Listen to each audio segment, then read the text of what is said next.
YouTube, what the crap's going on? Heir of For the Lady here, and we're going to be taking a look today at some Rapanse de Lioness and her Chevaliers de Lioness, I believe is the name of her faction, and I'm sure I'm pronouncing all that wrong because anything that's even remotely French is well beyond my capability to even begin to comprehend. So you'll have to put up with me there. But see, I've got Rapanse here. You can see that I'm actually about 32 turns into this campaign. Figured I would use it as an opportunity to show you all some stuff. Then I have a cool battle from it, where I figured I'd put in some cinematic battle footage, but just kind of talk about my experience playing this campaign so far. Now, I had gone to my Discord earlier and asked some folks what type of stuff they'd like to see. I'll put a poll up on my YouTube channel as well and get some more feedback from y'all. Maybe not even so much, well, I'll put a poll up. It'll kind of get us into the general areas because there's way too many factions for us to vote on everything. Remember, I can't show Champions of Chaos yet, so you can't vote for those ones, by the way. But I figured it'd be fun to show you all a campaign that's taking place over here in the Southlands Bowl, as many people have called it, or the Nehekara Bowl, Khemri Bowl, whatever you want to call it. So there's a lot of enemies down here, and in my campaign, I definitely had to fight Arkhan immediately, and I did manage to kick his butt, though I do have a good replay from a battle where it was very difficult against Arkhan, and I think you all will enjoy that one. Volkmar's new faction has been real helpful here in coming and attacking the Tomb Kings, though the Black Tower of Arkhan still stands, and we have to get rid of King Hatip here and his dynasty, and then the Black Pyramid of Nagash is still in control of the Sentinels, so another Tomb King faction. But I went ahead and sailed across the Pirate Coast Sea here and attacked Sartosa because I could tell Aranessa was not keeping it well guarded. I hit Lucchini and then moved on up here to Rifrafra, however you say that, it's a mouthful. And then Ikaklaw declared war on me, so things are already getting spicy here in the Rapanse de Lioness campaign. You can see that things are going pretty well for me. I've got a pretty solid economy. I've got a bit of a second army back here that's just kind of helping to fend off the Tomb Kings in my homeland to try and keep them at bay, if we will. We do have the Defenders of the Fleur-de-Lis. I think I'm going to pull these in.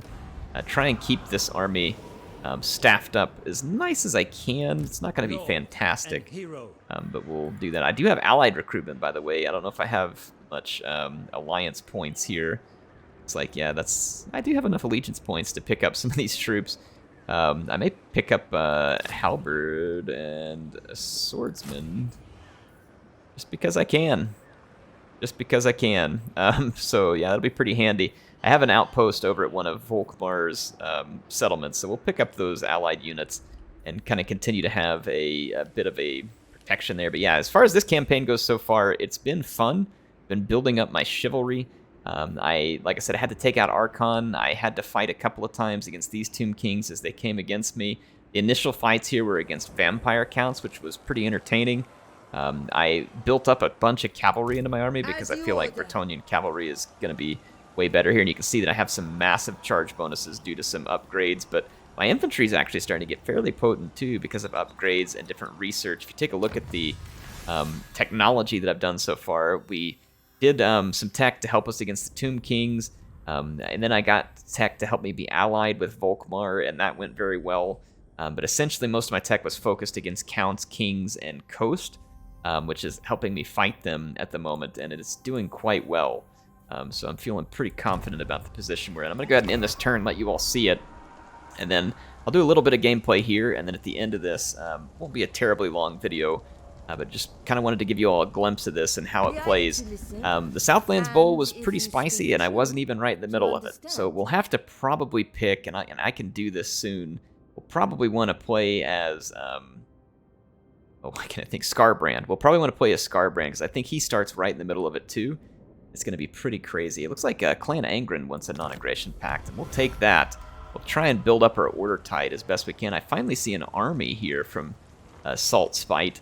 Potentially going to approach us, and really the only army that they could bring that would be very dangerous to me would just be a big stack of pole arms backed up by some guns or something like that. I don't really have a lot of magic attacks now either. That is Charlotte Kelpclaw. That is not Aranessa.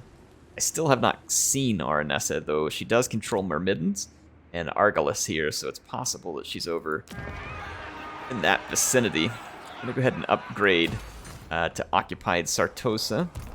And I'd like to push to Miragliano. The army is out of reinforcing range, and I think we can make it all the way there. We can. We can snatch this city out from underneath them as well. Let's check out our banner here. Enables magical attacks. Now that would be really sweet, actually. I guess we run into some ethereal units or something. So I'm going to put that on my Knights of the Realm here. And let's go ahead and auto-resolve this one. Killed more of my units than I probably needed to take losses up, but still, we've now gotten a hold of Miragliano.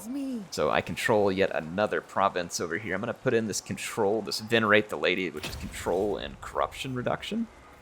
And I'm going to go ahead and put this in. Gives us a little bit of income, nice growth, replenishment rate, and recruitment cost drop for cavalry. So that should be pretty helpful building there. And then we've got a building available to us here at Rifrafra. So let's see, probably some growth would be useful because I don't have any other here. We gained a hippogriff for Henry Le Massif. So that's pretty awesome. So he's now got a hippogriff mount. It's going to be a lot stronger. I'm going to go ahead and give him a mantle, lady's mantle, to help him be a little more resistant to missile fire. For Britonia, for And the then lady. this is so far the work that I've done under Rapanse. I was working my way up here towards this Eternal Errantry War, which I feel like is going to be pretty nice. There was some other good upgrades here. I also had been working on this one to add in melee defense for my men-at-arms units, since we're going to be using them through most of the campaign. But I'll go ahead and put the Errantry War, Eternal Errantry War there. So we've secured another province off of the Sartosan Fools, who left their flank open. But remember, the Skaven declared war on me here. I've got to take care of them. The Beastmen are obviously working over here because we can see the blood ground marking on these different settlements. In fact, they've got a marker there as well. So we're gonna have to keep an eye on these spots.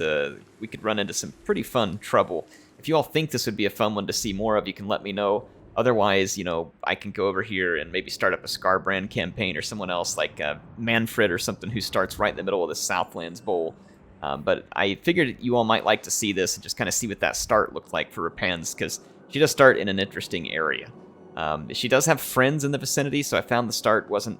It was tricky at first whenever I was fighting Tomb Kings from here and here, but eventually some of the friendlier factions met up with me, got together, and we were able to start pushing through. I have not had trouble from the Greenskins yet, though I would assume that is a real possibility. Tehenowin is right, or sorry, Tic-Tac-Toe is down here, and he has already started some overtures of kindness as well.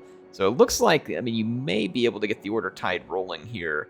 And that kind of leaves the Tomb Kings as the odd one out there, because they're not really part of the Order Tide, but they're also really not part of the great axis of evil, so to speak, of either. But in any case, yeah, I hope you all enjoyed a quick look into this one. It has been fun. Like I said, spicy. We got battles with the rats. We got battles with vampirates. We've already battled some counts over here. We had to battle Arkhan. We had to battle another Tomb King over here. So it was definitely some solid action. Let me go show you the replay from that battle that I had so you all can check it out for yourselves and see one of the big battles that I had to win. All right, folks, so this was the Battle of Lashik. I was taking on a single Tomb King, and I knew that the other ones would be a long time before reinforcements. I want to say it's almost 3 minutes before they get to come onto the battlefield, so my goal was to go slaughter this guy, wait for the reinforcements, and the reinforcements are going to be Arkhan and a garrison army. They're going to be very numerous, far more so than ourselves, and I have very limited infantry to help me. All I have is some polearms. You can see their stats are not terribly impressive. So I've got some polearms. I do have a single foot squire that started in my army, so this is really the only good anti-infantry tool I have. And then I do have 4 peasant archers. I have a lot of knights errant. And these knights errant are not going to be amazing, but they're going to carry some pretty heavy armor and decent charges. I also have 2 field trebuchets I can use to bombard from range, and then the real meat of my army is Rapanse and Henry Le Massif, and then I've also got some questing knights and 1 knight of the realm. So these questing knights and my 2 heroes are going to be very important in terms of helping me to get rid of the key targets for the Tomb Kings, but we are outnumbered. I'm going to attempt to shoot up the Tomb Kings really bad and hold out. If that doesn't work, then I'm going to be left really with the only option of just trying to assassinate their characters at that point. So I start things off. We come over here, we beat the ever-loving snot out of this Tomb King and send him straight back for a dirt nap, which is where these kings belong, because we're going to cleanse the land in the name of the lady and with chivalry. So this Tomb King is about to go. You can see he's crumbling. He really had no chance. He was totally surrounded and out of his element. And so now we're just going to be waiting on the reinforcements, which are still a minute and a half in the way by the time I got to there. All right, as the reinforcements begin to funnel in, I greeted them with some trebuchet fire. Now remember that this is Arkhan's faction, so we will be seeing some vampire units mixed in, including a Hex Wraith.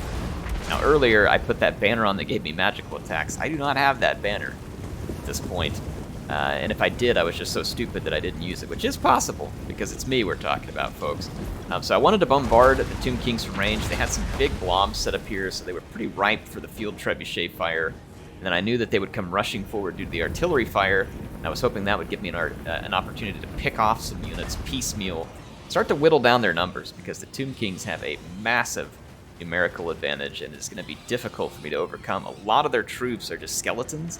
Skeleton spears, skeleton swords. Skeleton spears are the problem. We could probably take a large number of swords. Spears are a problem. Now, there's also some Nehekara warriors. There's these crypt ghouls. These units will tear through my infantry in a big hurry. There's 4 units of ghouls up front already, so it's going to be a real pain in the butt. The Hex Wraiths started making for my flank along with some Fellbats. So I had to send Henry the Massif, and I had to send also Pans out here to try and stop these units. I went ahead and charged them, but then they turned away from me at the last moment and just went YOLOing straight towards my other units here. I got into a bit of a blob that I didn't want. I started moving my Knights Errant to my left, and then I was bringing my Knights of the Realm and my questing Knights over. Basically, I want to focus fire this Hex Wraith. Now remember, they do not have near as much physical resistance as they used to. It was changed, and so they're singled out. They're not going to be quite as resistant, so even though I don't have magic attacks, I should do okay. Look at this, a Spirit Leech over here from Arkhan. Here comes the Tomb Kings. They've got their Tomb Prince here, rolling in as support, and then I believe Arkhan is over here. Yep, there he is.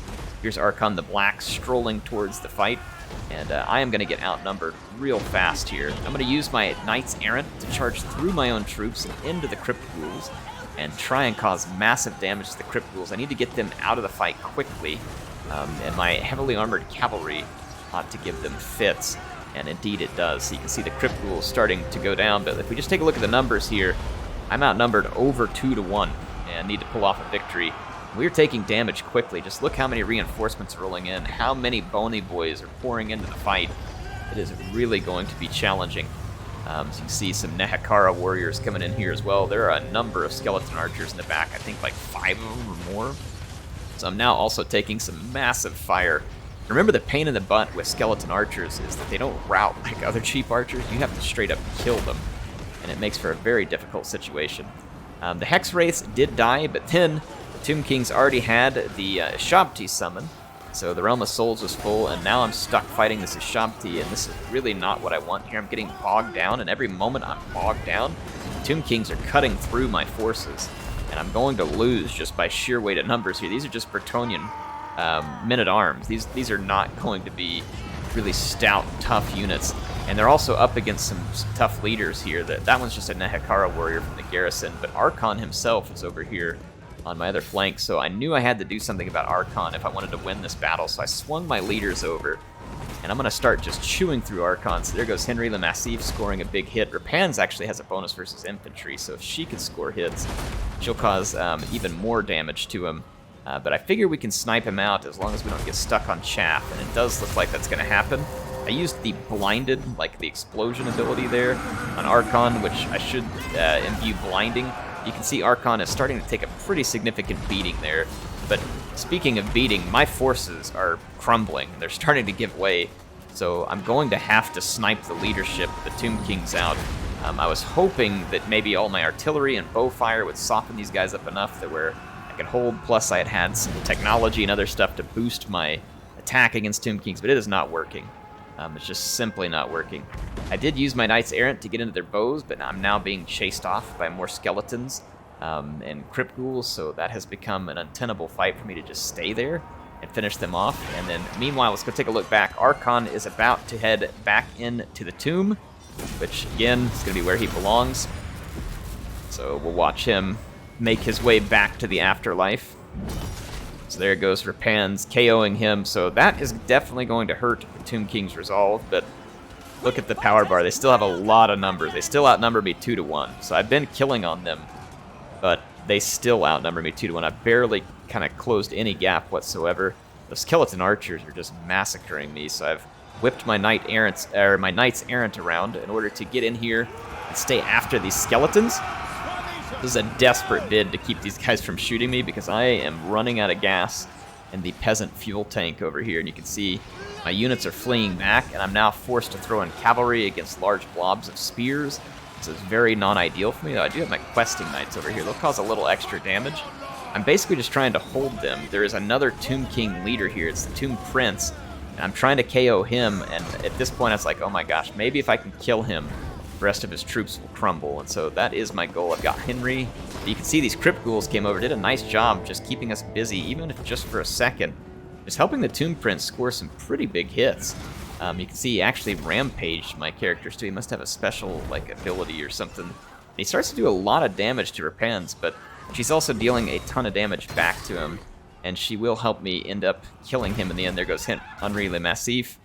And let's see if Rapanse gets the finishing shot here. Probably should be. I used that blinded explosion ability there to debuff the Tomb Prince. So there he goes. So now there are no leadership units, and you can see it does have an impact on the leadership of the Tomb Kings. They are not yet crumbling.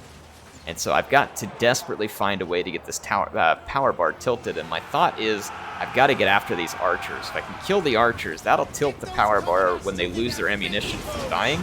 But I am being pursued by all kinds of infantry, and my knights are just desperately holding this main blob of Tomb Kings here. And I'm going to have to use a couple of knights errant to get after the archers and hope that it can make enough difference. So I managed to get these skeleton archers knocked out. That should help a little. And I was thinking, well, maybe I can crunch into the back of this fight and beat their leadership and get them crumbling. And it works. These units are crumbling. But really, going after the archers seems to have the biggest impact. So I'm going to pull away from that fight and pursue another unit of skeleton archers over here. You can see me bringing in several units of knights errant to pincer it in to try and get a quick kill on it. And then sure enough, it starts to crumble, and then all of a sudden the entire Tomb King army went with it. Desperate fight here. And I won it, and because of this battle being won, I was able to take possession of Arkhan's last major settlement, and thus knocking his faction out of the campaign. So it was a decisive battle for me, but only a Pyrrhic victory. It was a painful one at that, a difficult battle, though I did get good value out of my leaders. You can see here that I got pretty decent value out of these trebuchets. My knights errant were doing some nice work as well, and Arkhan just couldn't hold it together. He had got in there and started to do some damage. You can see these Crypt Ghouls were really hurting me bad. The Hex Wraith, though, got absolutely shut down, so that was a huge win for me. These Nehekara warriors didn't get a ton of value, so also a huge win for me. Anyway, big victory there, a fun start to a campaign. I'm excited for you all to eventually get your hands on Immortal Empires closer to the end of the month when it releases, because I am already having fun with battles like this, and hopefully you all enjoyed it as well. HeirofCarthage signing off for now. I'll see you all soon with some more action in Total War Warhammer 3 Immortal Empires.